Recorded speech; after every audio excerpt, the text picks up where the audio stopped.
the Elkridge Task Force, which my colleague has been on, I really encourage everyone in the community to beg, plead, beg, borrow, and steal to try to get that task force report out as soon as possible.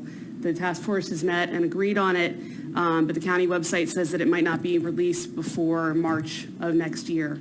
And we need a school in Elkridge, and we need to move forward. This is not a short-term process. It's not like starting Christmas shopping right now because it's the day after Halloween.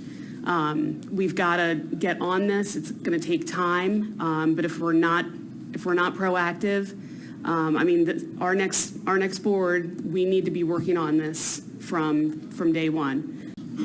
Mr. Hijibu. Thank you much. I wasn't going to comment, but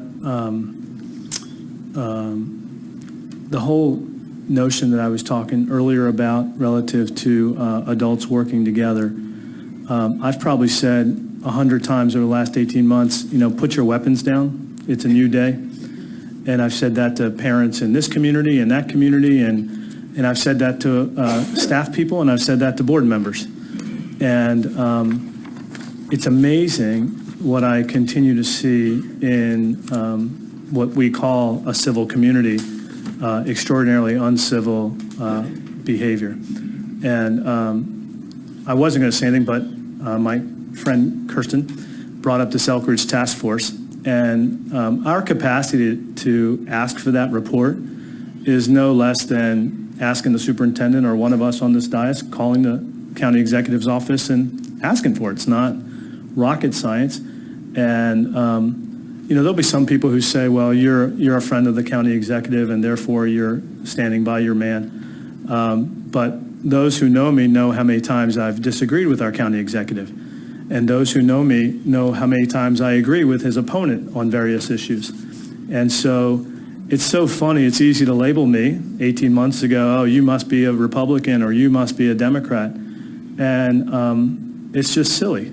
I saw a video online by a senior representative of our teachers that grossly exaggerated the funding issues in our school system and put the blame on certain county executive candidates. And there's just so much fake news out there. It's absolutely silly. And I'm disappointed. I wasn't going to say anything about this, but the Elkridge Task Force, this notion, this March thing was in the executive order that was released last March. It was that a report shall be released by next March. There's no need for us to argue that it should be released today. I mean, there's no reason it can't be released today. We just need to ask for it. And the notion that this school board was underfunded by $50 million last June by the county executive, when we put this health care deficit fund in for $50 million at the last second. Those who've watched this on Facebook know exactly what I'm talking about. And I'm very, very friendly with the person that created that video. I have that's fine. I have great admiration for that person. And I thought it was a bunch of crap. I mean, it was just inappropriate and it was unfair.